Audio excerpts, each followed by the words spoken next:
নমস্কার বন্ধুরা, আপনারা সবাই কেমন আছেন? আশা করছি ভালো আছেন।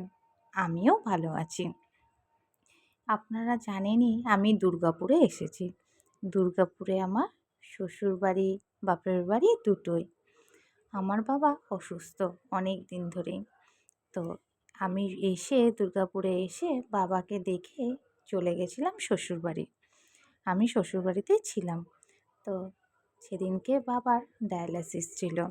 তো বাবার যেহেতু ডায়ালাসিস সপ্তাহে ৩ দিন করে চলে, আর আমি এইখানে যেহেতু থাকি না, সেই জন্য আমি বাবার জন্য কিছুই করতে পারি না। তা এই দিনকে ছিল ডায়ালাসিস। আমি যেহেতু এসেছি, সেই জন্য চলে গেছিলাম সেদিনকে। গিয়ে দেখুন, এই বিবেকানন্দ থেকেই ডায়ালাসিসটা চলে। যারা যারা দুর্গাপুরে আছেন তারা তো জানেনই বিবেকানন্দ।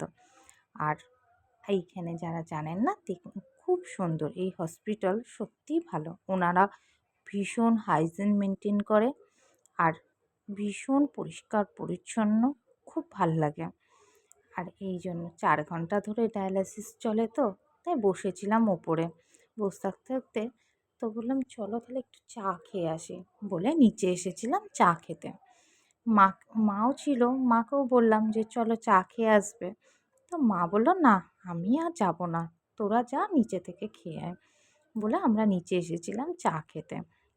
এই যে ওদের সবচেয়ে ভাল লাগে এই ঢুকেই দেখুন একটা জিনিস, কি ভাল লাগে না, আমার ভীষণ মন কেড়েছে এটা, এই গণেশের মূর্তিটা এত ভাল লাগছিল সত্যি, আমি শুধু দেখতেই থাকি এখানে এলে। তারপরে ওদের এই ডায়ালাসিস ইউনিটটা ফার্স্ট ফ্লোরে, এই সিঁড়ি দিয়ে উঠেই সামনে। যেহেতু ডায়ালাসিস চলে সেই জন্য আমাদের কেউ আটকায় না, গার্ড না হলে পরে ওনারা কিন্তু সবসময় ঢুকতে দেয় না।